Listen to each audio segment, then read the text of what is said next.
Shri PR Sivasankar, ഇപ്പോൾ ഇവിടെ 2021 മുതൽ നടന്ന ഉപതെരഞ്ഞെടുപ്പുകളിൽ UDF-ന്റെ വോട്ട് വിഹിതം അല്ലെങ്കിൽ അവരുടെ മാർജിൻ ഒക്കെ വർദ്ധിച്ചിട്ടുണ്ട്. ഏറ്റവും ഒടുവിലായി നിലമ്പൂരും. അപ്പോൾ ഈ കേരളത്തിൽ ഈ പറഞ്ഞ LDF UDF ബൈനറി അത് അതേപോലെ തന്നെ തുടരുകയും BJPക്ക് ഒരു മൂന്നാം ശക്തി എന്നുള്ള നിലയിലുള്ള സ്പേസ് ഇല്ലാതാവുകയുമാണ്. ഇത് LDF UDF എന്നുള്ള ആ നിലയിലേക്ക് രണ്ട് വലിയ മുന്നണികളുടെ മത്സരം മാത്രമായി 2026 പരിമിതപ്പെടുകയാണോ? പക്ഷേ ഞാൻ അങ്ങയുടെ ചോദ്യത്തിന് തീർച്ചയായിട്ടും ഞാൻ ഉത്തരം നൽകാം. പക്ഷേ അതിന് മുൻപ് കുറച്ച് കാര്യങ്ങൾ കൂടെ പറഞ്ഞു പോയില്ലെങ്കിൽ ഈ ചർച്ചയിൽ BJPയുടെ ഒരു ചില എക്സ്ട്രീം ഉത്തരങ്ങൾ അത് ശരിയാവില്ല എന്ന് വിചാരിക്കുന്നു. ഒന്ന്, ഇത് BJPയിൽ ഇപ്പോൾ ഇന്ത്യ മുന്നണിക്കെതിരെ ഏകനായിട്ടാണ് ഞാൻ പൊരുതുന്നത്. ജയിക്ക് പറഞ്ഞ് അവിടെ 2 UDF-കാരുണ്ടെന്ന്. ഇവിടെ മുഴുവൻ ഇന്ത്യ മുന്നണിയുടെ സഖ്യകക്ഷികളാണ് ചുറ്റും. അത് കാരണം അത്തരം രാഷ്ട്രീയം പറയാൻ എനിക്ക് കൂടി ഒരു സമയം അല്പം തരണം. ഏതായാലും 8 വരെ സമയമുണ്ടല്ലോ, ഞാൻ കുറച്ച് സമയം എടുത്ത് സംസാരിക്കാമെന്ന് ഞാൻ വിചാരിക്കുന്നു. ഒന്ന്, ഞാൻ ആദ്യം സാംസ്കാരിക നായകന്മാരുടെ കണക്കുകളൊക്കെ പറഞ്ഞപ്പോൾ ഞാനും അവിടെ തിരഞ്ഞെടുപ്പിൽ ഒരല്പം വിഷമത്തോടെയാണ് ഈ സാംസ്കാരിക നായകന്മാരുടെ പേര് വായിച്ചത്. സ്വരാജിനെ ജയിപ്പിക്കണമെന്നുള്ള ഒരു ലിസ്റ്റുമായിട്ട് വന്നപ്പോൾ ഇപ്പോൾ എനിക്ക് വളരെ സന്തോഷമായി. അത് ജ്യോതികുമാർ ഒന്നും കൂടെ ആലോചിക്കണം. ഇവരൊക്കെ നിരന്തരം അവരെ പിന്തുണയ്ക്കട്ടെ എന്നാണ് എൻ്റെ പ്രാർത്ഥന. ഇപ്പോൾ ഏതായാലും അവരൊക്കെ പിന്തുണച്ചിട്ട് എന്തായി സംഭവിച്ചതെന്ന് അറിയാലോ. അത് കാരണം എനിക്കിപ്പോൾ അത്ര വിഷമമില്ല ഇവരുടെ ഈ പിന്തുണയിൽ. 2, ഈ നേരത്തെ ജയിക്ക് പറഞ്ഞതിൻ്റെ മറ്റൊരു ഭാഗം, ഈ ഗാന്ധി കുടുംബത്തിന് വർഷങ്ങളായി മത്സരിക്കുന്നു, അല്ലെങ്കിൽ ഗാന്ധി കുടുംബത്തിന് ഭാരതത്തിലെ മറ്റേത് മണ്ഡലങ്ങളെക്കാൾ മത്സരിക്കുവാൻ ധൈര്യമുള്ള മണ്ഡലത്തിൻ്റെ ഒരു ഭാഗം, ആ മണ്ഡലത്തിൽ മത്സരിച്ച് വിജയിക്കുവാനായിട്ടും ജമായത്തയുടെ പിന്തുണ വേണം എന്നുള്ള ഗതികേടിലേക്ക് വരുമ്പോൾ ഞങ്ങൾക്ക് 0.1% മാത്രം കേട്ടോ വോട്ട് കുറഞ്ഞു എന്നുള്ള, ഞാൻ നേരത്തെ സൂചിപ്പിച്ച പോലെ ഭൂതക്കണ്ണാടിയിൽ വെച്ച് കണ്ടുപിടിച്ച ജ്യോതികുമാറിൻ്റെ ആ ഒരു രാഷ്ട്രീയ സാമർഥ്യം അത് ഞാൻ കണ്ടില്ല എന്ന് നടിക്കുന്നില്ല.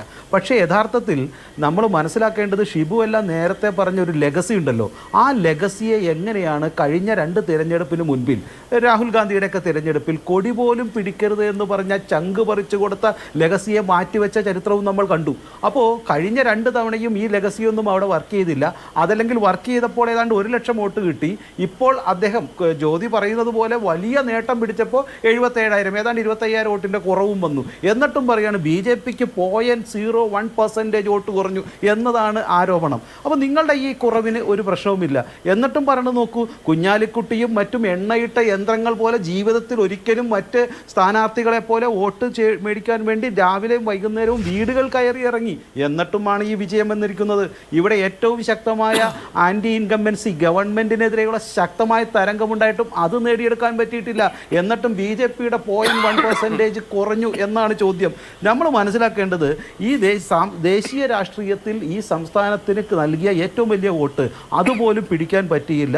ഇത്ര വലിയ ഈ ജമായത്തെ ഇസ്ലാമിയുടെയും അതുപോലെ തന്നെ ഇത്രയേറെ ഒരിക്കലും ഉണ്ടാവാത്ത തരത്തിൽ മറ്റ് സംസ്ഥാനങ്ങളിൽ നിന്ന് പോലും നേതാക്കൾ വന്ന് MLA-മാരും രാഷ്ട്രീയ നേതാക്കളും, നേരത്തെ മുസ്ലിം ലീഗിൻ്റെ നേതാവ് പറഞ്ഞതുപോലെ എല്ലാ കുഞ്ഞാലിക്കുട്ടിയടക്കം അദ്ദേഹത്തിൻ്റെ സമൃദ്ധ എല്ലാ നേതാക്കളും അടക്കം അവിടെ വീട് കയറി വോട്ട് ചോദിച്ചിട്ടും സംസ്ഥാനത്ത് ഇത്രയേറെ അപകടങ്ങൾ ഉണ്ടായിട്ടും ജനങ്ങൾക്ക് ശക്തമായ എതിർപ്പുണ്ടായിട്ടും സംസ്ഥാനത്തെ UDF-ന് ഇത്രയേ നേട്ടം ഉണ്ടാക്കാൻ പറ്റുള്ളൂ. എത്ര വോട്ടാണ് കൂട്ടിയത്?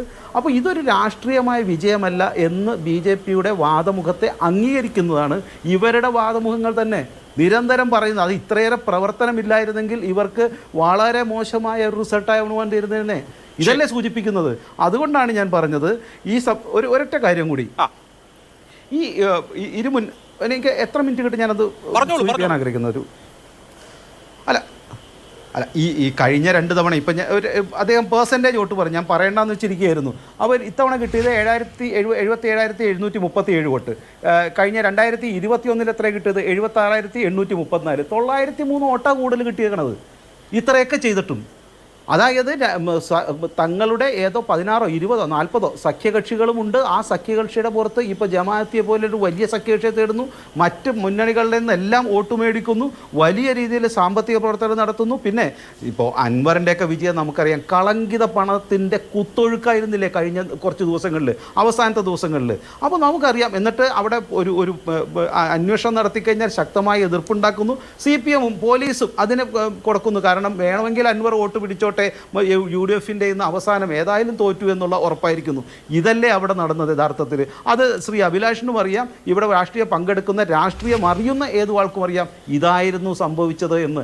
പക്ഷേ നിർഭാഗ്യവശാൽ ഇതിനെയൊക്കെ മറ്റൊരു പുതപ്പുകൊണ്ട് മൂടുന്നു, എന്നിട്ട് പറയുകയാണ് ഇത് മതേതര കേരളത്തിൻ്റെ ഒരു നേട്ടമാണെന്ന്. ഒരു കാര്യം പറയാൻ ആഗ്രഹിക്കുന്നു, ലെഗസിയെക്കുറിച്ച് പറയുമ്പോൾ ഇവർ ആലോചിക്കേണ്ടത് 1947 ലെഗസിയാണോ, മാറാടിലെയും മട്ടാഞ്ചേരിയിലെയും പൂന്തുറയിൽ ലെഗസിയാണോ ഞങ്ങളും സാധാരണ ജനങ്ങളും ആഗ്രഹിക്കേണ്ടത്, കാണേണ്ടത്, അല്ലെങ്കിൽ അതെന്ത് ലെഗസിയാണെന്നും കൂടി ജനങ്ങൾ ചോദിക്കും. അതുകൊണ്ട് ഈ കേരളത്തിലെ ജനങ്ങളെ അമിതമായി ഈ പറയുന്ന രാഷ്ട്രീയത്തിനുപരി, വികസനത്തിനുപരി ഇവിടെ വർഗീയവാദത്തിൻ്റെയും അതുപോലെ തന്നെ മതാന്ധതയുടെയും കൂടെ നടക്കുവാനും അതിൻ്റെ അഡിക്റ്റ് ആക്കുവാനുമായിട്ടാണ് ഈ തിരഞ്ഞെടുപ്പിൽ ഈ രണ്ട് കൂട്ടരും ശ്രമിച്ചത്.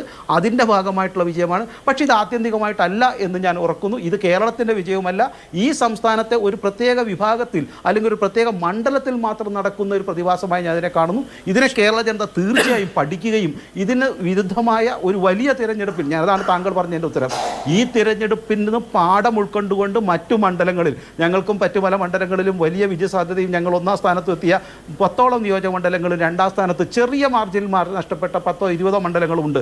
അപ്പോൾ ഒരു സംശയവുമില്ല 2026-ൽ ഇതിന് വിരുദ്ധമായ ഒരു തിരഞ്ഞെടുപ്പ് രാഷ്ട്രീയം ഉറപ്പായിട്ടും ഈ കേരളത്തിൽ ഉണ്ടാവും. ഉദാഹരണങ്ങളാണ് ത്രിപുരയിലും. ശരി, മനസ്സിലായി.